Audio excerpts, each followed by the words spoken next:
नमस्कार। आज के इस खास विश्लेषण में हम डिकोड करने वाले हैं कि कैसे थका देने वाली अंतहीन मेहनत को एक बहुत ही शानदार और रणनीतिक सफलता में बदला जा सकता है। तो चलिए बिना किसी देरी के सीधे मुद्दे पर आते हैं और समझते हैं कि कामयाबी का असली रास्ता आखिर कहां से होकर गुजरता है।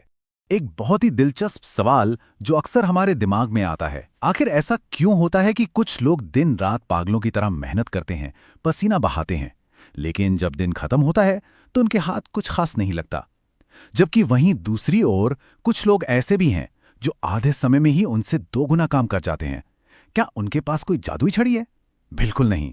इसका असली जवाब है उस कुल्हाड़ी की धार जिसका इस्तेमाल किया जा रहा है। ये सवाल आज के उस फ्रस्ट्रेशन को बिल्कुल सामने लाकर रख देता है जहां बस बिना सोचे समझे काम के बोझ तले दबा जा रहा है। इस पूरे कॉन्सेप्ट को गहराई से समझने के लिए हम इसे 5 हिस्सों में बांटेंगे। पहला, हार्डवर्क बनाम स्मार्ट वर्क। दूसरा, कुल्हाड़ी की धार। तीसरा, निरंतरता और आलस्य। चौथा, समय और सही नियत। और पांचवा, अपनी कमजोरियों को ताकत बनाना। इन 5 स्तंभों के जरिए हम स्मार्ट वर्क के पूरे विज्ञान को समझेंगे। शुरुआत करते हैं हमारे पहले पॉइंट से, हार्ड वर्क और स्मार्ट वर्क के बीच का बुनियादी फर्क। इसे ऐसे समझते हैं, मान लीजिए 2 लक्कड़हारे हैं। एक लक्कड़हारा है जिसे हम द ग्राइंडर कह सकते हैं। वो सुबह से शाम तक बस बिना रुके पेड़ पर कुल्हाड़ी चलाता रहता है। वो बुरी तरह थकता है, पस्त हो जाता है, लेकिन रुकने का नाम नहीं लेता। वहीं दूसरा लक्कड़हारा एक स्ट्रैटेजिस्ट यानी रणनीतिकार है। वो हर 1 घंटे के काम के बाद 15 मिनट का ब्रेक लेता है। लेकिन यहाँ एक कैच है, वो उन 15 मिनटों में सुस्ताता नहीं है, बल्कि अपनी कुल्हाड़ी की धार को तेज करता है। नतीजा क्या होता है? दूसरे लक्कड़हारे ने पहले वाले से कहीं ज्यादा पेड़ काटे।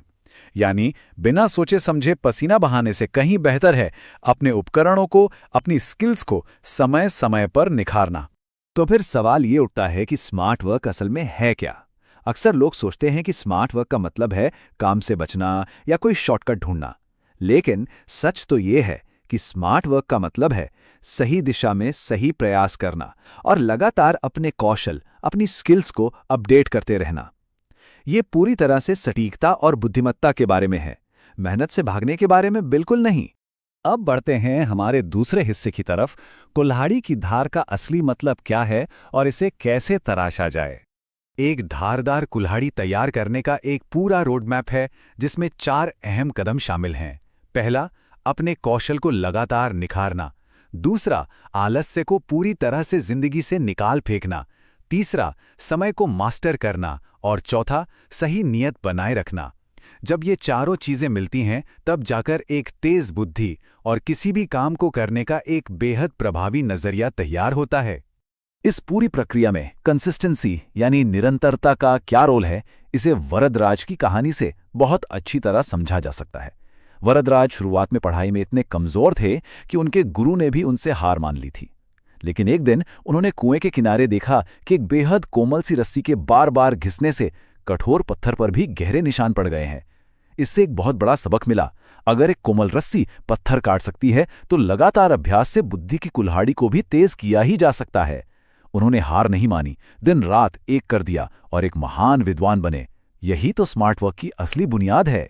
यह हमें ले जाता है हमारे तीसरे पॉइंट पर, निरंतरता और आलस्य, जो असल में प्रगति के रास्ते में आने वाली सबसे बड़ी बाधाएं हैं। यहां एक बहुत ही गहरी तुलना देखने को मिलती है।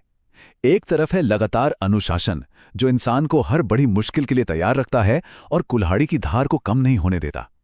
दूसरी तरफ है विनाशकारी आलस्य। गिद्धों के उस झुंड वाली कहानी याद है? जब उन्हें एक टापू पर बिना किसी मेहनत के मुफ्त में खाना मिलने लगा तो वो इतने कंफर्टेबल हो गए कि उन्होंने अपनी उड़ने और शिकार करने की कला ही हमेशा के लिए खो दी। मुफ्त का और बिना मेहनत के मिलने वाला आराम अक्सर सर्वाइवल के लिए जरूरी स्किल्स को जड़ से खत्म कर देता है। और इसी विचार को ये पावरफुल कोट बहुत अच्छे से समेटता है। आलस्य एक ऐसी बीमारी है जो इंसान को अंदर से खा जाती है और बड़ी मुसीबतों के सामने उसे बहुत कमजोर बना देती है। ये इस बात का पक्का सबूत है कि स्मार्ट वर्क को कभी भी आलस्य या कामचोरी समझने की भूल नहीं करनी चाहिए। अब आते हैं चौथे पॉइंट पर, समय और सही नियत, जो लंबी सफलता की सबसे बड़ी चाबी हैं।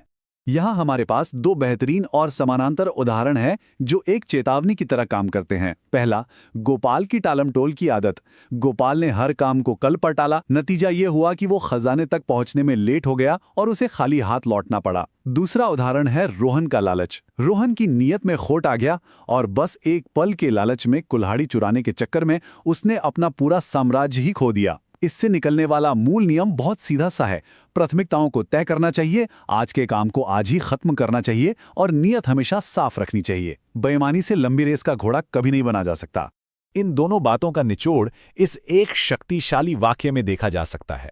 समय अपनी कद्र बताए बिना नहीं जाता, खासकर उन्हें जो टालमटोल करते हैं, और सफलता तभी टिकती है जब नियत उस कामयाबी के लायक हो। अगर समय और नैतिकता के साथ खिलवाड़ किया जाए तो सफलता की जड़ें खुद ही खोखली हो जाती हैं। चलिए अब चलते हैं हमारे 5वें और आखिरी पॉइंट पर, अपनी कमजोरी को ही अपनी ताकत बनाना। ये फूटे हुए घड़े वाला रूपक सच में बहुत ही प्रेरणादायक है। कमियां हर किसी में होती हैं और ये बहुत ही स्वाभाविक सी बात है, लेकिन अगर उन कमियों को स्वीकार कर लिया जाए तो उन्हें सबसे बड़ी ताकत में बदला जा सकता है।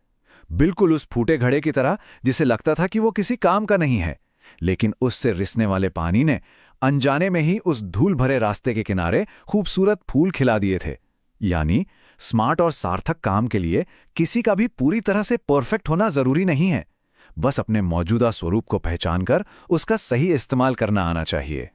इस पूरे विश्लेषण का मूल दर्शन बस इतना सा है, जब तक कुल्हाड़ी पर चोट नहीं पड़ेगी उसकी धार कभी तेज नहीं होगी और बिना संघर्ष के कोई भी महान नहीं बनता।